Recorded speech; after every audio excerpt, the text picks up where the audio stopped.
जय हिंद बच्चों, in today's lecture we will discuss about the Simpson's 3/8 rule and will derive its formula.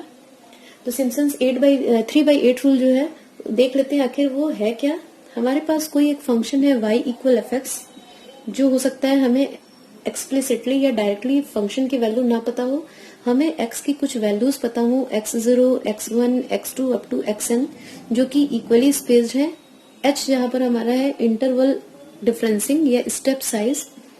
Okay, तो हमें y equal F x कोई function है जो हो सकता है वो फंक्शन ना पता हो, x की कुछ वैल्यूज पता होंगी और उसके करस्पॉन्डिंग y की वैल्यूज जो y0, y1, y2, yn ये है, ये हमें पता होंगी।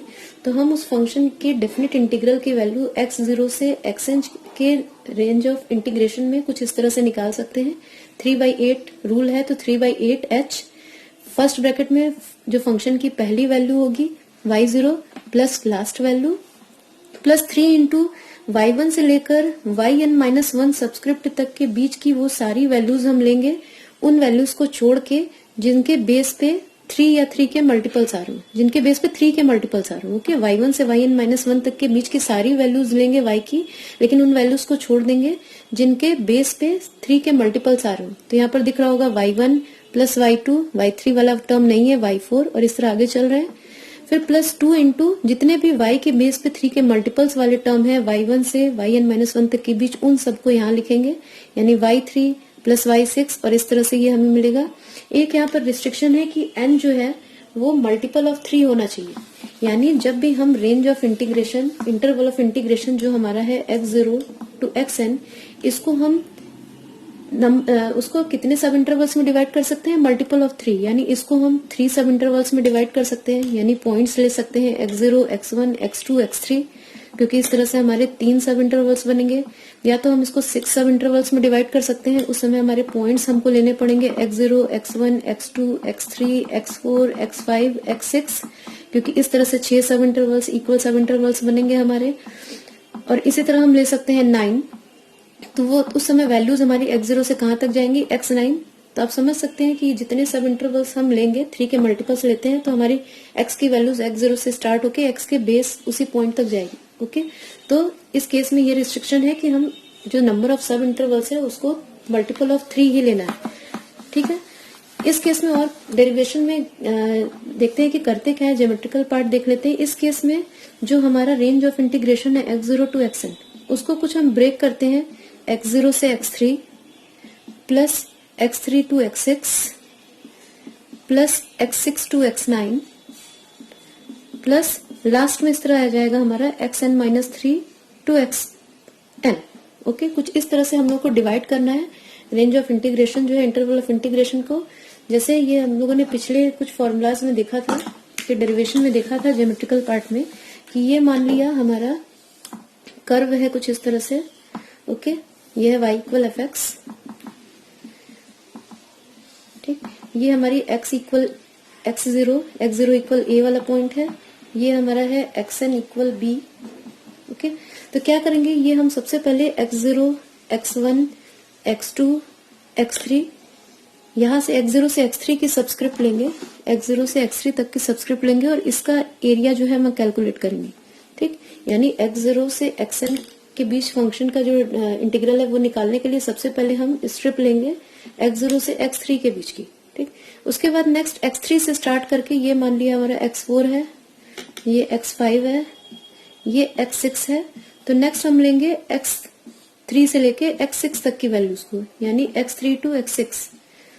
तो इस तरह से लास्ट पार्ट जो हमारा आएगा वो होगा xn, उसके पहले पॉइंट xn-1, xn-2 और xn-3। तो ये पार्ट हम कंसीडर करेंगे। ओके, तो ये लास्ट हमारा होगा xn-3 से xn तक। इसीलिए इसमें हमें क्या करना है, 3 के मल्टीपल्स लेने हैं, नंबर ऑफ सब इंटरवल्स, ताकि हम इस तरह से कुछ इंटरवल ऑफ इंटीग्रेशन को ब्रेक कर सके। ठीक, तो अब देखते हैं इसका प्रूफ देख लेते हैं।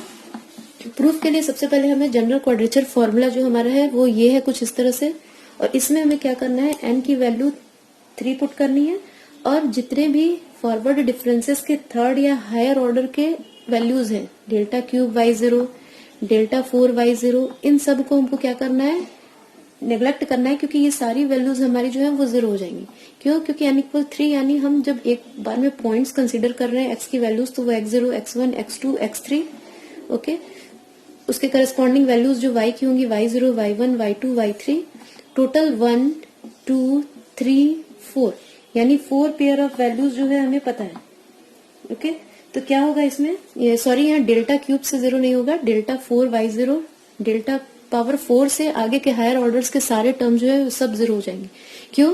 क्योंकि ये हमें 4 पेयर ऑफ वैल्यूज पता है। n इक्वल 3 लेते ही हम x की वैल्यूज कुछ कंसीडर कर रहे हैं, x0, x1, x2, x3, यानी 4 वैल्यूज कंसीडर कर रहे हैं x की और उसके करस्पॉन्डिंग 4 वैल्यूज y की। तो ये 4 पेयर ऑफ वैल्यूज है x और y की, और जितनी pair of values x y की पता होती है उतनी बार फॉरवर्ड डिफरेंसेस लेते हैं हम, तो वो 0 हो जाता है और उससे हायर ऑर्डर पे भी 0 होता है। इसलिए यहाँ पर n इक्वल 3 जैसे ही हम पुट करेंगे तो ये केवल डेल्टा क्यूब वाले टर्म तक रखेंगे और उसके आगे वाले सारे टर्म्स हमारे 0 होने की वजह से इन टर्म्स के 0 होके हट जाएंगे। तो देखते हैं क्वाड्रेचर फॉर्मूला में ये वैल्यूज जैसे ही हम रखेंगे तो हमें कुछ मिलेगा, x0 to x3 fx dx equal h, n की वैल्यू जैसे ही 3 रखेंगे तो यहाँ पर हमारा हो गया 3y0 प्लस 3 स्क्वायर बाई 2 यानी 9/2 delta y0 plus 3 cube by 3 यानी यहाँ पर भी हमारा 9 हो गया, और 3 स्क्वायर बाई 2 यानी 9/2 delta square y0 by 2 factorial plus n 4/4 यानी 3 पावर 4/4 यानी 81/4 minus 27 plus 9 delta cube y0 by 3 factorial. इसके आगे के सारे टर्म 0 होने की वजह से हट जाएंगे हमारे, ओके। अब हम डेल्टा y0 की वैल्यू फॉरवर्ड डिफरेंस फॉर्मूला से यहाँ पर वैल्यू पुट कर सकते हैं, डेल्टा स्क्वायर y0 की वैल्यू पुट कर सकते हैं और डेल्टा क्यूब y0 जो है उसकी वैल्यू पुट कर सकते हैं। तो वैल्यूज पुट करने पे नेक्स्ट जो हमारा मिलेगा हमें टर्म वो होगा, नेक्स्ट वैल्यू जो मिलेगी वो होगी h 3y0 plus 9/2 delta y0 का मतलब y1 माइनस y0 प्लस, क्योंकि फॉरवर्ड डिफरेंस क्या करता है, आगे वाले पॉइंट पे वैल्यू यानी y1 माइनस यही वैल्यू, तो y1 minus y0 plus 9 minus 9/2 जो हम लोगों ने सॉल्व किया है, तो यहाँ से सॉल्व करने पे हम लोग का आएगा 9/4, ठीक 9/4, और डेल्टा स्क्वायर y0 जो हमारा था यहाँ पे उसकी वैल्यू जब हम लोग पुट करेंगे डेल्टा स्क्वायर y0 की वैल्यू, तो वो हमें मिलेगी y2 minus 2y1 plus y0। ये वैल्यू पूरी सॉल्व करने पे हम लोगों के पास आएगी 3/8 y3 minus 3y2 plus 3y1 minus y0। ये कुछ आया सारी फॉरवर्ड डिफरेंसेस के पावर्स की वैल्यूज पुट करने पे। देख लेते हैं कैसे। डेल्टा y0 इक्वल जानते हैं हम y1 माइनस y0, तो डेल्टा स्क्वायर y0 का मतलब हमारे पास है डेल्टा ऑफ डेल्टा y0 यानी delta of y1 minus y0 यानी डेल्टा y1, लिख सकते हैं इसे delta y1 minus delta y0। Delta y1 का मतलब y2 minus y1, delta y0 का मतलब y1 माइनस y0, तो ये हो गया हमारा y2 minus 2y1 minus plus y0, okay. यही वैल्यू यहाँ पुट की गई है। अब delta cube y0, delta square हो गया, डेल्टा क्यूब y0 का मतलब delta of delta square y0, delta of delta square y0 की वैल्यू हमारे पास ये है y2 minus 2y1 plus y0।